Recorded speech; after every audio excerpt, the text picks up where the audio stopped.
Everyone. तो आज की क्लास में हम पढ़ने वाले हैं प्रीपोजिशन। अभी तक हमने पिछली क्लासेस में देखा कि नाउन क्या होता है, प्रोनाउन क्या होता है, वर्ब क्या होते हैं, एडवर्ब क्या होते हैं, एडजेक्टिव्स क्या होते हैं। तो उसके हमारा अगला टॉपिक आता है कि हमारी प्रीपोजिशंस क्या होती हैं। देखो, सेंटेंस में जितने भी वर्ड्स होते हैं मैंने आपको बताया कि उनकी कोई ना कोई पहचान होती है, और अगर किसी की कोई पहचान है तो यानी कि वो अपनी जगह पे एक इंपॉर्टेंट प्ले रोल करता है। तो आज की क्लास में हम क्या देखने वाले हैं, प्रीपोजिशन के बारे में। तो सबसे पहले हम समझते हैं कि प्रीपोजिशन होती क्या है। अ प्रीपोजिशन इज अ वर्ड और अ ग्रुप ऑफ वर्ड्स, है ना, यूज बिफोर अ नाउन। यानी कि प्रीपोजिशन का यूज हम कहाँ करते हैं, बिफोर अ नाउन। जब भी मैं बात कर रही हूँ नाउन की, ठीक है, उससे पहले हम क्या किसका यूज करते हैं, प्रीपोजिशन का यूज हम करते हैं। प्रोनाउन हो गया या कोई भी हमारा नाउन फ्रेजेस हो गया टू शो, ठीक है। अब प्रीपोजिशन ऐसा नहीं है कि हम कहीं भी सेंटेंसेस में यूज करें, नहीं, ठीक है। जब हमें दिखाना होता है डायरेक्शन, ये बहुत इंपॉर्टेंट चीज है, इसको ध्यान से देखना। जब भी हमें इंडिकेट करना होता है अपने सेंटेंस के अंदर कोई भी डायरेक्शन को, टाइम को, प्लेस को या कोई भी लोकेशन को, और टू इंट्रोड्यूस एन ऑब्जेक्ट, यानी कि अगर कोई भी ऑब्जेक्ट है सेंटेंस में हमारे, उसको इंडिकेट करने के लिए, उसको इंट्रोड्यूस करने के लिए हम किसका यूज करते हैं, प्रीपोजिशंस का यूज करते हैं। ये चीज याद रखो, डायरेक्शन, प्लेस, कोई भी टाइम, कोई भी लोकेशन या किसी भी ऑब्जेक्ट को इंट्रोड्यूस करने के लिए हम किसका यूज करते हैं, प्रीपोजिशन का यूज हम करते हैं। अब वैसे तो हमारी बहुत सारी प्रीपोजिशंस होती हैं, हमें पता है, एट हो गया, ऑन हो गया, इन हो गया, अंडर हो गया, बिफोर हो गया, बहुत सारी हमारी क्या होती है, प्रीपोजिशंस होती हैं। लेकिन अब यहाँ पे कुछ 3 ऐसी प्रीपोजिशंस हैं जो सबसे ज्यादा आपके एग्जाम में पूछी जाती हैं और आप सबसे ज्यादा यूज करते हो अपने सेंटेंसेस के अंदर, ठीक है। तो ये 3 की मैं आपको कुछ इंपॉर्टेंट चीजें बता रही हूँ, ठीक है, कि हमेशा ध्यान रखना कि ये प्रीपोजिशंस हमेशा इनके साथ आएंगी। जैसे अगर मैं बात करूं पहले एट की, तो अगर एट की बात करती हूं तो वो हमेशा टाइम के साथ, कोई भी टाइम, जैसे कि मैं बोलूं एट 5 o'clock, है ना, 6 o'clock, 7 o'clock, 12 o'clock, कभी भी मैं टाइम की अगर बात कर रही हूं तो वहां पे मैं एट प्रीपोजिशन का लगाऊंगी, यानी कि एट 5 o'clock, ठीक है। उसके बाद नाइट, नाइट मतलब कि मैं बोलूंगी एट नाइट, है ना। मैं कोई भी लोकेशन की बात कर रही हूँ तो वहां पे भी मैं किसका यूज करूंगी, एट का यूज करूंगी। अगर मैं बोलती हूँ एट ऑफिस, तो यहाँ पे मैंने कौन सी प्रीपोजिशन लगाई, एट लगाई। तो ये चीज ध्यान रखना, जब भी मैं एट प्रीपोजिशन की बात कर रही हूँ तो वो टाइम के साथ, नाइट के साथ और लोकेशन के साथ तो फिक्स है। अगर अगली मैं बात करती हूँ ऑन, ऑन भी हम सबसे ज्यादा यूज करते हैं सेंटेंसेस के अंदर। तो ऑन हमारा यूज होता है कोई भी डेज, डेज यानी कि मंडे हो गया, ट्यूसडे हो गया, वेडनेसडे हो गया, थर्सडे हो गया, ठीक है, उसके साथ हम क्या लगाते हैं, ऑन लगाते हैं। यानी कि मैं क्या बोलूंगी, ऑन मंडे, ऑन ट्यूसडे, ठीक है। उसके बाद आता है डेट, कोई भी हमारी डेट होती है, जैसे कि ऑन 5 जून, ठीक है, मैंने कोई भी डेट बोली तो उसके साथ भी हम क्या लगाएंगे, ऑन प्रीपोजिशन का यूज करेंगे, या डे प्लस कोई भी पार्ट ऑफ द डे, यानी कि जैसे कि मैं बोलूं मंडे मॉर्निंग हो गया, मंडे इवनिंग हो गया, ठीक है, तो उसके साथ भी हम किसका यूज करेंगे, ऑन का यूज करेंगे। अब अगला इंपॉर्टेंट है इन, इन का यूज तो हम सबसे ज्यादा अपने सेंटेंसेस में करते हैं। तो ये तो कुछ फिक्स चीजें हैं, यानी कि कोई भी सीजन का नाम है, जैसे मैं बोलूं इन विंटर, है ना, तो हमेशा कोई भी हमारे सीजन है, ठीक है, विंटर है, समर है, ठीक है, रेनी सीजन है, उसके साथ हम हमेशा क्या यूज करेंगे, इनका यूज करेंगे। ऐसे कोई भी हमारे मंथ का नेम है, जनवरी, फरवरी, मार्च, अप्रैल, जितने भी मंथ्स के नेम है उनके साथ हम किसका यूज करेंगे, इनका यूज करेंगे। अगला है ईयर्स, ईयर्स भी उसके साथ भी हम किसका यूज करेंगे, इनका यूज करेंगे।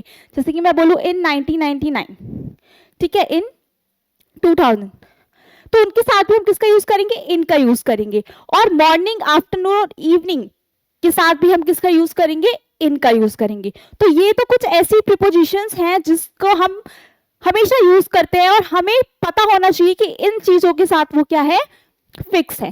क्लियर, चलिए तो आगे बढ़ते हैं, देखते हैं कि आगे हम क्या देखते हैं। अब मैंने आपको बताया ना कि प्रीपोजिशन में सबसे इंपॉर्टेंट है डायरेक्शंस, टाइम, प्लेस, लोकेशन, इनके हिसाब से हम अलग अलग प्रीपोजिशन का यूज करते हैं, तो वो हम समझते हैं। तो सबसे पहले preposition of place and location. जब हम किसी प्लेस की बात कर रहे हो या कोई हम लोकेशन की बात कर रहे हो, यानी कि इंडिकेट द पोजीशन और लोकेशन ऑफ समथिंग।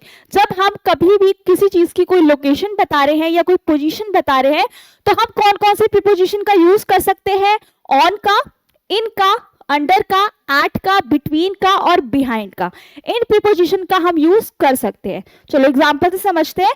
जैसे कि मैंने बोला the book is on the table, यानी कि मैंने उस बुक की पोजीशन बताने के लिए, ठीक है, किसका यूज किया, ऑन प्रीपोजिशन का यूज मैंने यहाँ पे किया। उसके बाद अगर मैं अगला देखूं तो है she is in the room, यहाँ पे भी मैं उसकी लोकेशन बता रही हूँ, उसका प्लेस बता रही हूँ, तो यहाँ पे मैंने किसका यूज किया, इन का यूज किया। तो देखो ये चीज ध्यान रखो, जब भी हम बात कर रहे हैं प्लेस की या किसी भी लोकेशन की, तो वहां पे हम on, in, under, at, between और बिहाइंड, इन प्रीपोजिशंस का हम क्या करते हैं, यूज करते हैं। चलो अगला देखते हैं। अगला है प्रीपोजिशन ऑफ टाइम, यानी कि हम टाइम के साथ कौन कौन सी प्रीपोजिशन का यूज करते हैं। इंडिकेट टाइम रिलेशनशिप्स, जैसे कि एट का यूज करते हैं, वो तो मैंने आपको भी स्टार्टिंग में बताया कि टाइम जब भी हम बताएंगे उसके साथ हम एट का यूज हम करेंगे ही करेंगे। ऑन का भी करते हैं, इन का भी करते हैं, बाय का भी करते हैं, बिफोर और आफ्टर का भी करते हैं। अब ये तो आपको पता ही चल गया होगा देखते ही कि हाँ टाइम के साथ इनका यूज हम हमेशा सेंटेंसेस में करते हैं, बट हमें ध्यान में नहीं होता। We will meet at 5 PM, ठीक है, टाइम की बात हुई, हमने यहाँ पे किसका यूज किया, एट लगाया। अब मैंने बोला ही वॉज बोर्न इन अप्रैल, अब मैंने आपको स्टार्टिंग में बताया था ना कि जब भी हम किसकी बात कर रहे हैं, मंथ की बात कर रहे हैं, तो मंथ के साथ हम क्या लगाते हैं, इन लगाते हैं, है ना। तो यहाँ पे मैंने क्या लगाया, इन अप्रैल। क्लियर। चलिए अगला देखते हैं। अगला है प्रीपोजिशंस ऑफ डायरेक्शंस और मूवमेंट। अगर मैं बात करूं सेंटेंस में कोई मैं डायरेक्शन दिखा रही हूं या कोई मूवमेंट बता रही हूं, तो वहां पे हम क्या करते हैं, इंडिकेट मोशन और डायरेक्शन, तो वहां पे हम इन प्रीपोजिशन का यूज करते हैं। जैसे कि टू, टू भी हम बहुत जगह लगाते हैं, टू हो गया, इनटू हो गया, ऑन टू हो गया, टू वर्ड्स हो गया या अक्रॉस हो गया, है ना। तो she went to the park, ठीक है, डायरेक्शन बताने के लिए मैंने यहाँ पे किसका यूज किया, टू का यूज किया। He jumped on to the platform. Clear है ये चीज। चलिए अब हम करते हैं प्रैक्टिस, देखते हैं कि हमने जितना भी प्रीपोजिशन में सीखा हमें क्या समझ आया। ठीक है, देखो identify the types of prepositions. ठीक है, prepositions in each sentences. We will meet dash Monday evening. अब यहां पे लिखा है मंडे और इवनिंग। अब यहां पे इन आना चाहिए या ऑन आना चाहिए, बताओ क्या आना चाहिए यहां पे। देखो यहां पे बात हो रही है मंडे और इवनिंग। मैंने आपको स्टार्टिंग में ही बताया कि जब मैं बात कर रही हूं किसी डे के बारे में, है ना, किसके बारे में बात कर रही हूँ, जब मैं कोई डे बता रही हूँ और साथ में ये भी बता रही हूँ कि इवनिंग है, मॉर्निंग है, नाइट है, तो वहां पे मैं किसका यूज करती हूँ, ऑन का यूज करती हूँ। किसका, ऑन का। ये चीज ध्यान रखो। आधी चीजें तो हमारी ऐसी क्लियर हो जाएंगी जब हम अच्छे से चीजों को समझ लेंगे। ठीक है, अगला है the cat is hiding dash the table. अब जो कैट है वो छुपी हुई कहां पे, टेबल पे। तो यहाँ पे ऑन आना चाहिए, अंडर आना चाहिए। देखो ऑन के लिए याद रखना, हमेशा जब भी हम सरफेस की बात करते हैं वहां पे हम ऑन का यूज करते हैं। ठीक है, कोई भी चीज अगर किसी चीज के ऊपर है, जैसे मैंने बोला ऑन द टेबल, बुक्स जो है वो कहाँ है, टेबल के ऊपर है। ठीक है, अब जो कैट है वो छुपी है टेबल के, कहाँ छुपी होगी, अंडर, नीचे छुपी होगी। तो यहाँ पे हम क्या यूज करेंगे, अंडर का यूज करेंगे। ठीक है, अगला देखते हैं the meeting will start dash 5 PM। अब यहाँ पे हमें साफ साफ दिख रहा है कि टाइम की बात हो रही है और टाइम के साथ हम क्या लगाते हैं, एट का यूज करते हैं। तो हम क्या क्या लगाएंगे, एट का यूज करेंगे। He is sitting dash the chair. अब यहाँ पे हम क्या लगाएंगे, चेयर क्या होता है। अब मैंने आपको फिर बताया कि हम ऑन का यूज किसके साथ करते हैं, सरफेस।